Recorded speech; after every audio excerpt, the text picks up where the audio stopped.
Hi friends, நம்ம வண்டியில் இன்றைக்கி என்னன்னு பார்த்தீங்கன்னா, சும்மா போயிட்டு கடைக்கு போய் 1 கிலோ சிக்கன் எடுத்துகிட்டு வந்தோம். சிக்கன் எடுத்துகிட்டு வந்து கழுவி வச்சாச்சு அதை க்ளீனாக. அதுக்கு தேவையான வெங்காயம், தக்காளி, பச்சை மிளகா, இஞ்சி பூண்டு எல்லாம் இடித்து வச்சாச்சு. இப்போ ரசத்துக்கு பார்த்தீங்கன்னா எல்லாமே ரெடி பண்ணி வச்சாச்சு. நம்ம ரசத்துக்கு தேவையானது எல்லாம் கரைச்சி வச்சாச்சு.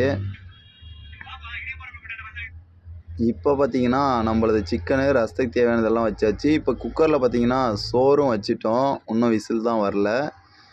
சிக்கனை பார்த்தீங்கன்னா மசாலா போட்டு எல்லாமே வதக்கி ரெடியாக வச்சாச்சு. இப்போ பார்த்தீங்கன்னா சிக்கன் வந்து கொதிக்க ஆரம்பிச்சிச்சு.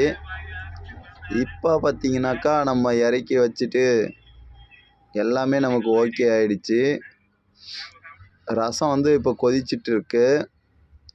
நம்ம ஒரு லெக் பீஸ் எடுத்து அப்படியே கடித்து பார்த்தோம். செம்ம டேஸ்ட்டாக இருந்துச்சுங்க. வேணால் லாரியில் செஞ்சு சாப்பிட்டு பாருங்கள். செம்ம டேஸ்ட்.